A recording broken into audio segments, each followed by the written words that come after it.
Well, for me, this is the first time that I've seen an entire length of a pool at a time. Seeing an entire length of a pool with all these panels in place,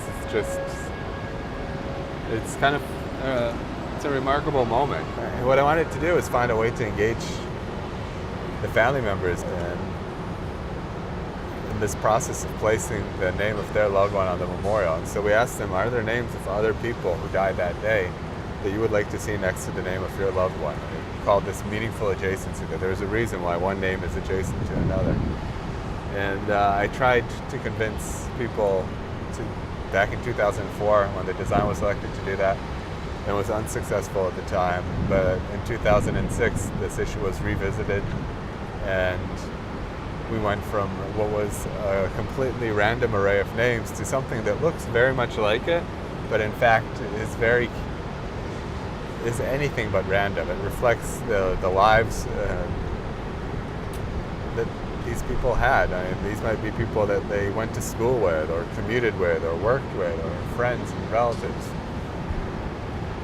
And it was a huge risk that the Memorial Foundation and the mayor took in saying, let's try to do this. We sent a letter out to family members and asked them to let us know what other names they would like to see. And we didn't know how many people would respond. We didn't know how successful we would be in meeting all of these requests. But I thought, if we can meet half of these requests, it's better than not meeting any of them. And in trying to do this, we could very much enrich the memorial with meaning, both for the family members that would come and visit and see their wishes reflected in this arrangement, but also for the general public, because I think there's a way for us to communicate that information.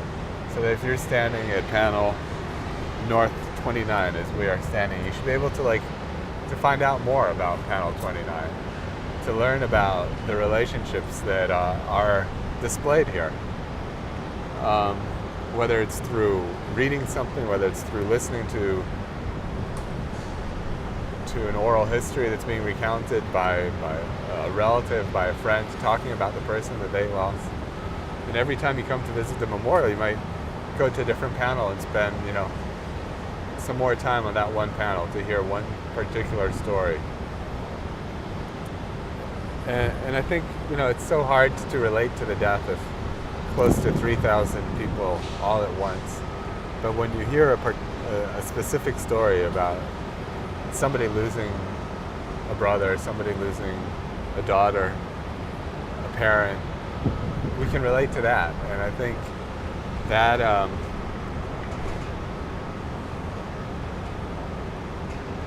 that's always going to affect visitors. I think they'll be able to see these people not as that different than who they are. And what happened to them is something that happened to all of us collectively. And we looked very much at how large or how small, and this is the process of an extensive design study. I wanted each name here to have its identity as an island unto itself, and then each name to connect to the others as a sort of archipelago of islands, so that there's this continuous river of names that surrounds each pool, yet each name has its own autonomy, its own identity. And I think for many people who never found any remains, in this site and this marker will be the place they go to. Their family will. So I wanted each name to have an autonomy, but also to relate to all the others. And if we were to, put these names in columns and arrange them alphabetically, all of that individuality would get lost, I think, and it becomes a listing that's part of sort of a greater whole, and this is. And I think it's important to find a way to make it out of many one, but also the reverse of that. Out of many, one has meaning, the other has meaning, each has meaning, and collectively there's a meaning too. And how do you bring both of those things to work together?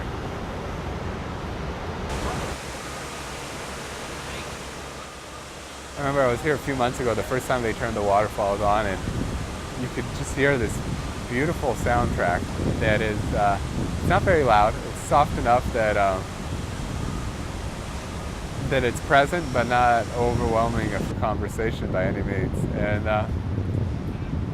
it really animates the site in a way. It brings life to it, and the water acts in some way almost like the passage of an arm on a clock. You can see time passing by. It's like the constant motion is a marker of the passage of time. And I think I wanted that sense of water flowing into this void, but never filling it up. That sense of continuing absence of that can't be erased. It isn't mitigated by the passage of time. So here's what I'm slightly baffled by.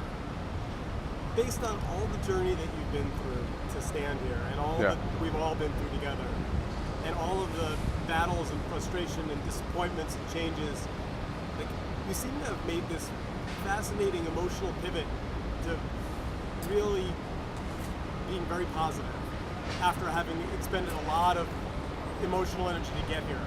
Like, it would seem like that would take years, not months, but like, either that or you're just a good actor, but I don't think you are. No, I think the design is very much in line with the vision that I had for this design from the beginning, which was this quiet and respectful place. It's going to be a place for gathering, a place that harkens back to that experience that I had, for example, at Washington Square Park.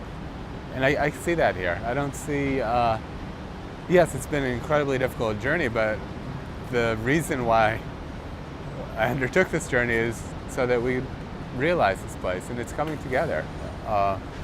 It's not, just this name panel alone, there's so much work went into this. So much effort to make this happen, and to now see it realized, how can I not be pleased with that outcome? Pick one detail and tell us the story, whether it's the type font or the choice of metal, or etched versus raised. We looked at raised, and we actually have 3 different types of letters on this panel. We wanted to draw a clear distinction between the names and every other bit of text that's on this memorial that's really there for information.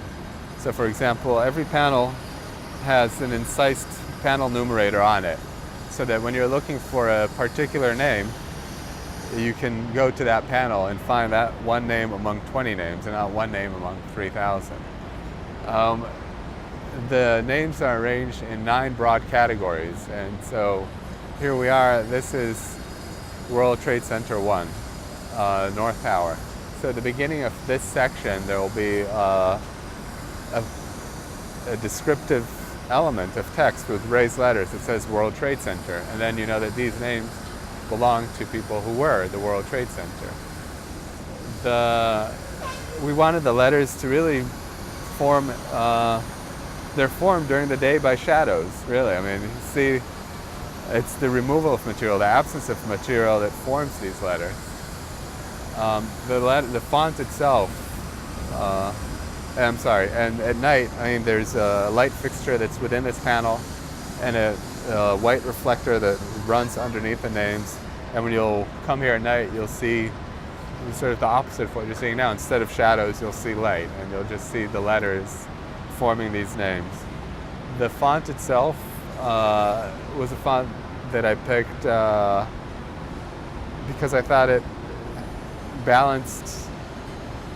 It was sort of a very humane font, so to speak. It's called Optima. And it's a sans serif font, but there's just a little bit of roundedness to some elements. You can see that in the vertical strokes here, for example.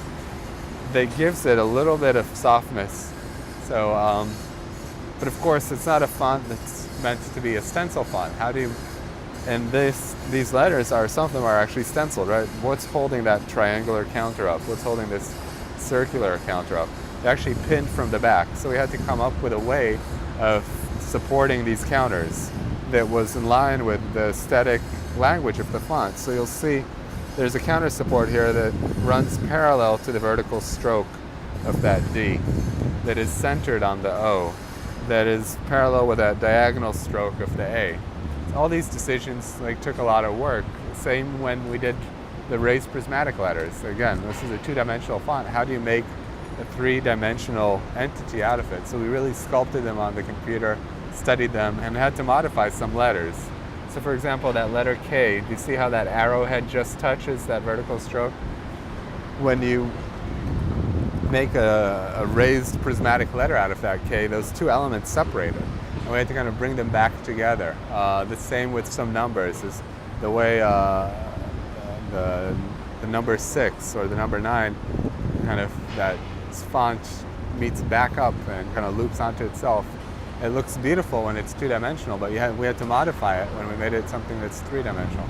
And these are tiny, tiny, tiny moves that are all part of the sort of much broader design. I mean, this design starts at the scale of the city. Right? It's about bringing the site up from being 30 feet down below us to being level with the surrounding sidewalk. So you're not looking up at these towers from a pit anymore. You are part of the city. And so you're going from that scale all the way to the scale of moving, part of the stroke of a letter over a few millimeters to get it to look just right. And then this panel, has a light fixture within it, has a heating and cooling system within it, has tolerances built in for expansion and contraction.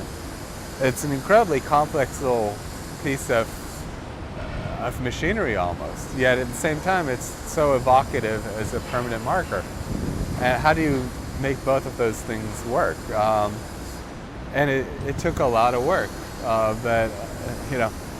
and work which is going to be invisible. And there's so few places to hide anything here, because the design is so much about these simple, pure, and elemental moves. This vast flat plane, this 8-foot wide water table, this bronze wing, the waterfall, the void, and that secondary void. There's no place to hide anything yet. We had to hide a light fixture. We had to hide a heating and cooling system. We had to hide a very, complex system for adjusting these panels left, right, up, down, and sideways, so that it would be installed and form this perfect 200-foot length at each side without, that line buckling or straying or in any way being crooked. So there's a lot here, that's a lot of complexity that's hidden from view. In fact, doing something simple or something that is simple looking is one of the most complicated things you can do as a builder, as a designer.